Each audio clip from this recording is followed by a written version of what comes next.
بقول لك ايه يا مهرة حبيبتي، والنبي خفي كده شويه مكالمات لجوزي.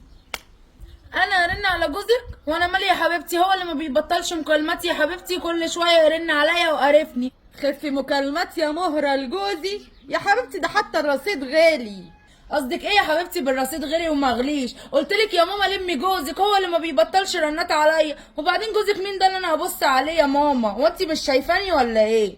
لا شايفاكي كويس يا مهرة، بس انا حبيبتي كده محشور في زوري سؤال واحد. هو انت جبتي رقمه منين؟ وبعدين يا حبيبتي انت اشمعنى الوقت ده بالذات اللي بتكلميه فيه؟ وبعدين يا حبيبتي اللي عنده خروف يلمه، اللي عنده خروف يلمه برضه. قصدك ايه يا حبيبتي؟ بقولك ايه، اتكلمي عادل كده وما تجيش على سكتي.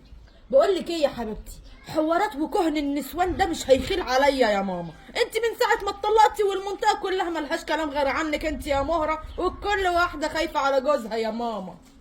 والله يا حبيبتي انا ماليش علاقه برقمه ومش رقمه، هو اللي بيرن عليا يا ماما، وانا برن عشان اشوف رقم مين. يعني انت كل مره سبحان الله بتتصلي بجوزي عشان تعرفي رقم مين يا عينيا؟ مالك يا مهره، ما تهدي شويه على نفسك يا ماما. بقولك يا بت انتي انا مش فاضيالك، انت عايزه ايه بالظبط؟ جوز مين يا بت اللي انت بتتكلمي عنه اللي انا هبص له يا حبيبتي؟ لمي نفسك كده واعرفي انت بتكلمي مين كويس، بدل ما امسح بيكي بلاط الشارع. ويلا يا ماما بلا جوزك بلا زفت، هي ناقصه قرف ولا ايه؟ كل واحده هتيجي تقولي على جوزها شويه كاتكم الهم، ما تملوا عيون جوازاتكم يا حبيبتي. ماشي يا مهره، انا وراكي والزمن طويل. كنت فين يا ست هانم؟ كنت فين؟ كنت عند حبيبه القلب يا عينيا. مهر مين؟ يا حبيبي مهرة. مهرة اللي مين؟ بتصل بيكي الساعة 1 الفجر. وبعدين ما انت عارف اهو، الله اكبر، كنت عند حبيبة القلب. مهرة ما تهدى كده شوية على نفسك، ده انت حتى ما تجيش قد كفها. انت رحت لها ليه؟ رحت لها ليه؟ يا ترى بقى ضربتك ولا عملت بيكي ايه؟ نعم يا عمر. بقول لك ايه يا مندو، فوق كده يا حبيبي، ولا انت عجبك بقى الجو القديم اما كنت بفرش لك الملايه في نص الحاره؟ فوق لنفسك يا مندو واعقل، وحافظ على مراتك وبيتك، عشان انت عارف انا ورايا جيش رجاله، لو مسكوك هيفتفتوك كده على الارض. انا عايز اعرف يعني مهرة دي هي النقطة السوداء اللي في حياتنا، وهي اللي بترن عليا وانا غيرت الخط قبل كده، وهي اللي رنت تاني. وهي بتجيب رقمك منين؟ مش عارف والله انت بتمشي مع يعني انت الغريبة. ما بتتصلش بيها يا مندو؟ انا دي مش اللي هي مرة واحدة بس، مش اللي هي مرة واحدة بس، مش اللي هي مرة واحدة بس، وكنت عايز اشوف معاها الرد ولا لا، فقلت جاي عليها طب وقت تاني. لم نفسك بدل ما انا اللي المك، وانت عارف كويس اوي انا قادره اعمل ايه يا مندو. ماشي؟ ماشي. ما نشوف ليلتك الغبره دي هتيجي ازاي، انت خلاص جهرتني. هي اللي بترن عليا، انا مالي؟ بقول لك يا بهرة، نعم. ما تيجي نحط زيتنا في دقيقنا ونتجوز. يا لهوي عليا، وانا ربنا مش وعدني غير بالمتجوزين؟ لا والله بطلت. مالهم المتجوزين؟ مالهم؟ هم وغم وحرق الدم. وانت تعرفي اذا كان المتجوز ده هيعيشك احسن من اللي مش متجوز ولا لا؟ اه والله عرفت كتير وقرفت وخلاص، مش عايزه مشاكل مع حد، ولا عايزه حد يكلمني، ولا عايزه اكلم حد. طب وانت هتفضلي كده لحد امتى؟ انا ما عايز المك في بيت ونخلص، بدل ما كله عمال يتكلم ويعيد ويزيد يا مهرة. والله اللي يتكلم يتكلم يا علي، الحمد لله يا ربنا شاهد ان انا ما بعملش حاجه غلط. يا بنتي الموضوع مش ان انت بتعملي غلط، الناس بتاخد من بره مش بتاخد من جوه، ولا ايه؟ واحنا لو مشينا ورا كل كلام الناس مش هنسلم يا حبيبي، ولا حد فينا هيعرف يعيش في دنيته. يبقى نعمل ايه بقى؟ نتستر في بيت ونخلص. ينستر مين يا علي؟ انت معاك يا علي بدل الواحده اتنين، انت هتقعد تتكلم معايا وتقول لي كاني وماني؟ هي ناقصه. الراجل ليه 4. والله يا علي انا ماليش في الكلام ده والله. دي اخر كلام عندك يا مهرة؟ مش ما بحبش ارتبط بواحد متجوز، ما بعرفش والله يبقى لي دور. طب ما انت مطلقة، ايه بقى المشكلة فيها؟ ملخص الكلام يا علي، انت عايز تتجوزني؟ اه والله يا مهرة، والله نفسي. خلاص يبقى اتطلق الاتنين اللي على ذمتك وانا وافق ان اتجوزك. لا بقى لحد هنا وستوب، من الاتنين دول فلوسي وارضي في ايدهم، انت عايزة تخربي بيتي ولا ايه؟ يبقى يا دار ما دخلك شر يا حبيبي، وما تجيش على سكتي تاني. اتفضل بقى مع السلامه. ماشي يا مهرة، نسيبك برضه تفكري. استنى يا بنت، عايزك قبل ما تخش. عايز ايه يا عم عادل؟ يا بنت كنت عايزك في كلمتين بس ما تفهمنيش غلط واسمعيني للاخر. اتفضل. يا بنتي خفي في المكالمات شويه، الناس بيوتها هتخرب والناس بيتكلموا كتير عليكي.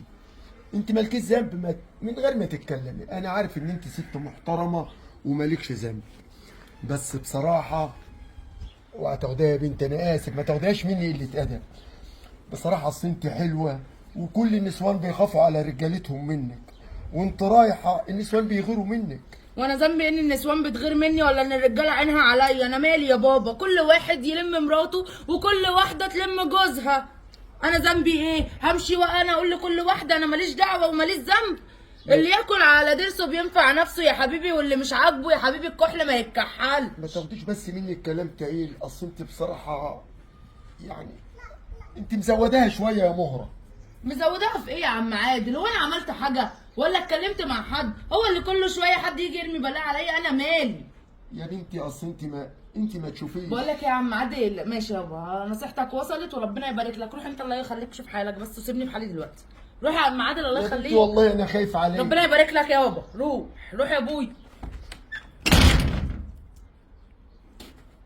بقول لك ايه يا مهره، انا كل شويه مراتي بتشك ان انا بكلمك، بالله عليك ما ترنيش عليا تاني.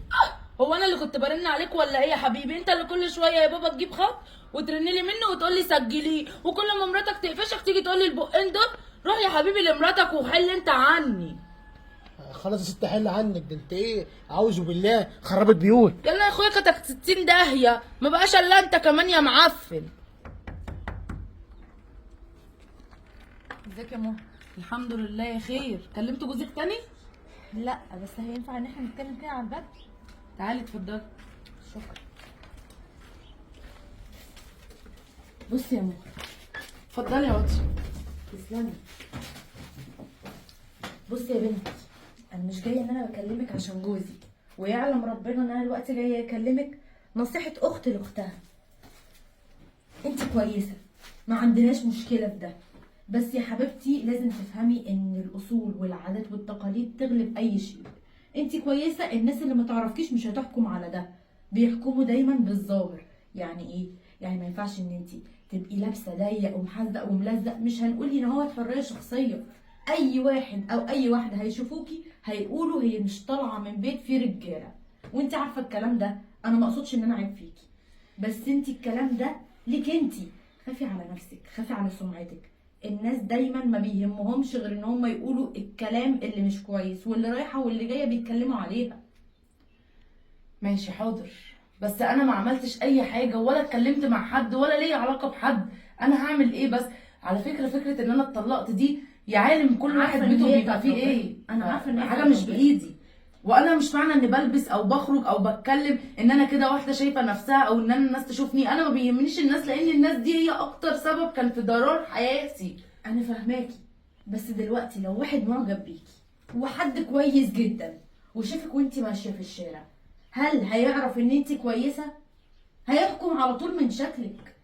خلي بالك، الناس بتاخد بالمظاهر. خلي بالك على نفسك، حبي نفسك وتدلعي واعملي كل اللي انت عايزاه، بس في بيتك. بره خليكي ان انت كده زيك زي الراجل. يا حبيبتي كل اللي يعرفني عارف ان انا زي الراجل، وانتي نفسك عارفه ومش اول مره تتعاملي معايا، لكن والله جوزك انا ما بصيت له. عموما انا مبسوطه بنصيحتك ليا ومش زعلانه، وده شرف ليا ان انتي تبقي زي اختي، واوعدك ان انا ان شاء الله هحاول اصلح من نفسي لو ده هيبقى للاحسن. باذن الله. بعد إذنك. نورتيني يا حبيبتي، اتفضلي.